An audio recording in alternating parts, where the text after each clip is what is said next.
আমি জাস্ট এর আগের ভিডিওতেই আধ্যাত্মিকতা অর্থাৎ স্পিরিচুয়ালিটি এবং সায়েন্সের রিলেশনশিপ এই বিষয় নিয়ে আমি কিছুটা আলোচনা করেছি।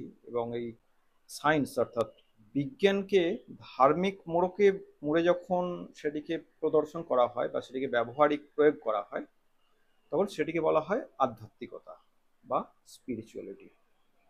এখন এই স্পিরিচুয়ালিটির চক্রে পড়ে আমাদের কিছু মানুষ, বিশেষ করে তথাকথিত কিছু গুরুরা, আমরা দেখেছি এগুলোকে এতটাই রং মিশিয়ে, এতটাই এর মধ্যে ধার্মিক প্রয়োগ বা বিষয় এর মধ্যে ঢুকিয়ে দিয়ে আমাদের কাছে পরিবেশন করেন। ফলস্বরূপ কি হয়, সাধারণ মানুষ বা এই সকল বিষয়ের গভীরে তারা পৌঁছাতে না পারার কারণে আমরা অধিকাংশ মানুষই এর সুফল নিতে পারি না। নমস্কার, আমি জেমস্টোন এক্সপার্ট সুজয় দাস। আজকে যে বিষয় নিয়ে আমি আলোচনা করব সেটা হলো রুট চাকরা, অর্থাৎ যেটাকে বলা হয় মূলাধার চাকরা। আসলে এই রুট চাকরা বা যেটাকে আমরা বলি মূলাধার, মূল আধার, যে কোনো চাকরার, আমাদের যে 7টি চাকরা রয়েছে প্রত্যেকটি চাক্রের যে মূল আধার সেটাই রুট চাকরা। আরো বৃহত্তর ভাবে যদি ভাবেন যে আমাদের জীবনের যে মূল আধার সেটাই হচ্ছে মূলাধার। আমাদের এই মূলাধার হলো সমস্ত চক্রের, তার যে বেসিক বৈশিষ্ট্য বা তার যে গুণাগুণ সমস্ত সম্মিলিত একটি জায়গা হলো আমাদের রুট চাকরা। যে কোনো মানুষের রুট চাকরা যদি ইমব্যালেন্স থাকে, সেই ব্যক্তি সার্বিকভাবেই পিছিয়ে যান, অর্থাৎ সার্বিকভাবেই তিনি ভ্যালুলেস হয়ে পড়েন। আমি একটু গভীরে আসি।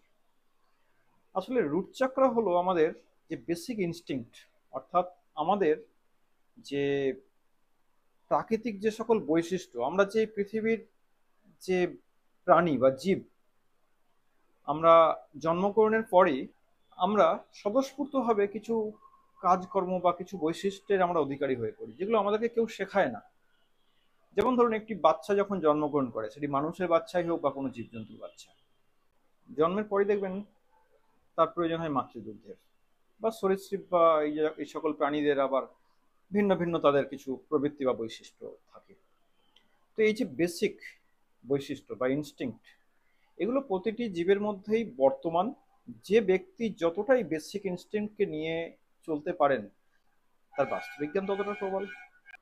আর যে ব্যক্তির বাস্তুবিজ্ঞান যত প্রবল, সেই ব্যক্তি বাস্তব জীবনে ততটাই সফল। একজন সফল ব্যবসায়ী বলুন বা চাকরিজীবী বলুন বা একজন নেতা, যে ব্যক্তি যত সফল, আপনি তার ব্যাকগ্রাউন্ড যখন যদি আপনি পর্যবেক্ষণ করেন, সে ব্যক্তি যথেষ্টই ডাউন টু আর্থ।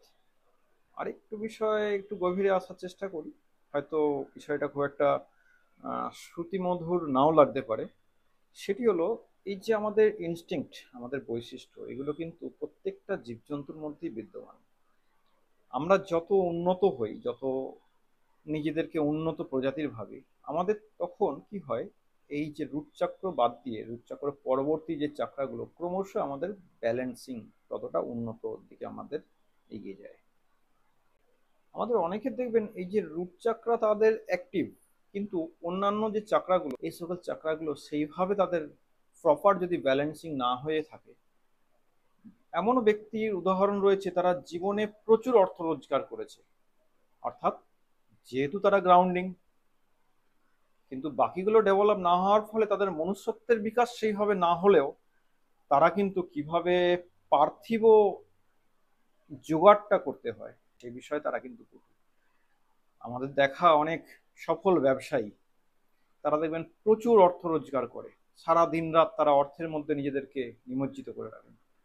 এমন কিছু নেতা মন্ত্রীদেরকেও দেখা যায়, যারা দেখবেন অনেক বড় পদ দখল করে নিয়েছে, তারা নিজেদের আওয়াজ, নিজেদের প্রতাপ প্রতিপত্তির ওপর বেস করে।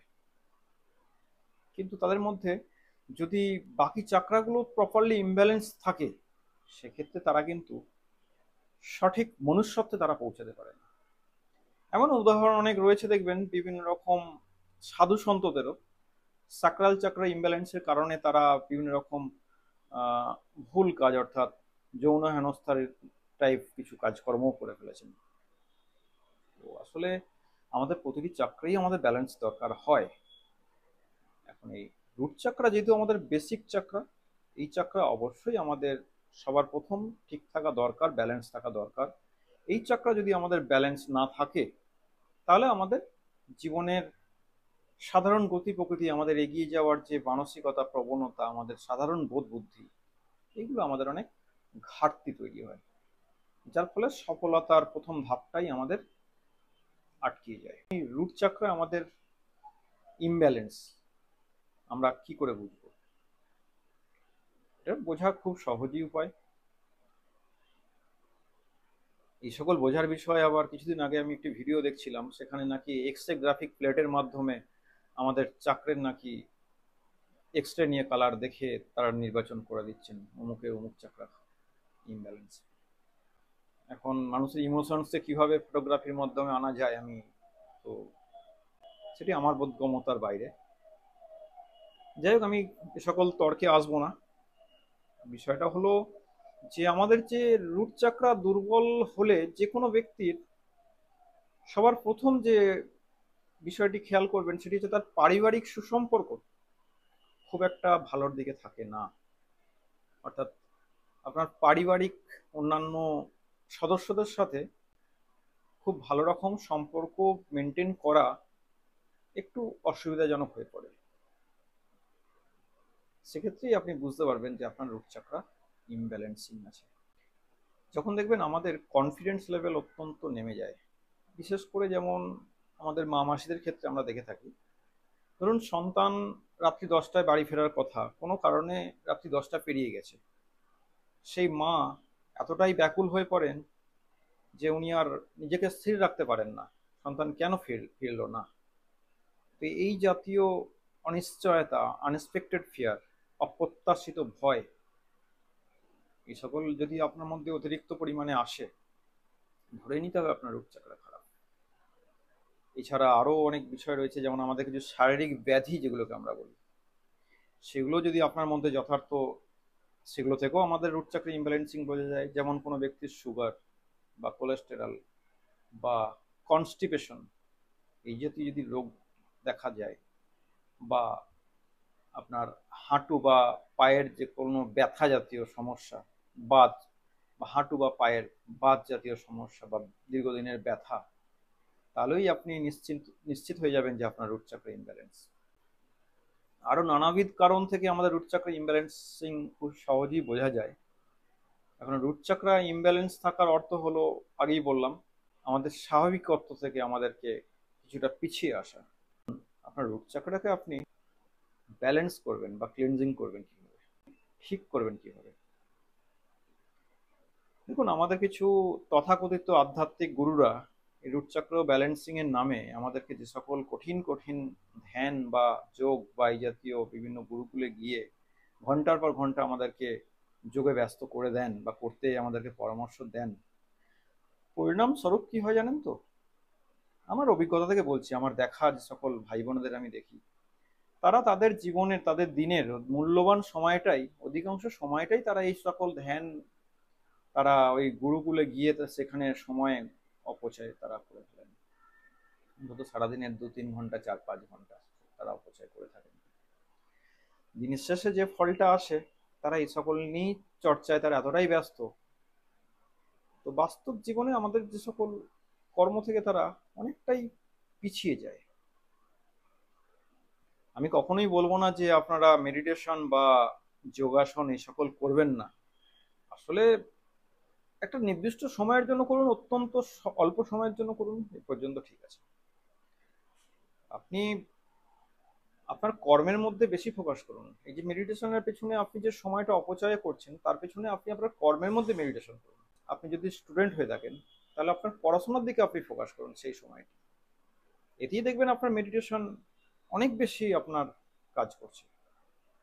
এর জন্য আপনাকে গুরুকুলে গিয়ে বসে অন্য বিষয়ের ওপর, যেটা আপনার সাবজেক্ট না, সেই বিষয়ে আপনার সময় নষ্ট করার কোনো প্রয়োজন হয় বলে তো আমি মনে করি না।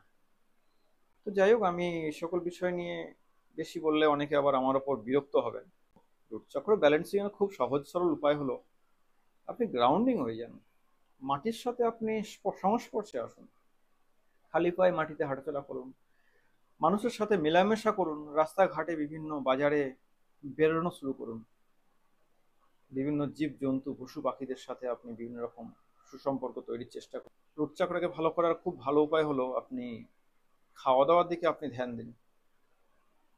রুট চক্রকে, যদি আপনার এনার্জি লেভেল আপনার যদি কম হয়ে গিয়ে থাকে, ধরুন মানুষের সাথে মেলামেশার ক্ষেত্রে বলুন বা কমিউনিকেশন স্কিল আপনার দুর্বল মনে হচ্ছে, সেক্ষেত্রে আপনি লাল ফলের দিকে আপনি ঝোঁক দিন।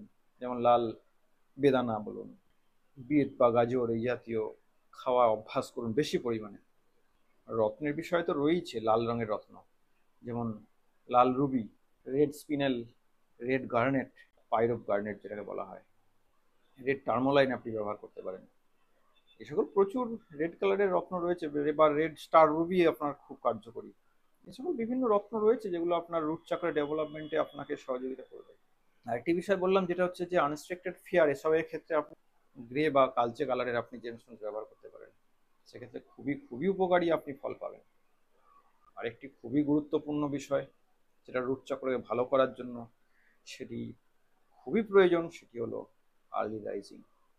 অর্থাৎ সূর্য যখন উদয় হয়, সূর্য ওঠার আগের মুহূর্তে ঘুম থেকে উঠে রিফ্রেশ হয়ে সেই লাল সূর্যকে সামনে রেখে যদি আপনি প্রাণায়াম করতে পারেন, এর চাইতে বড় কিছু আর হয় না।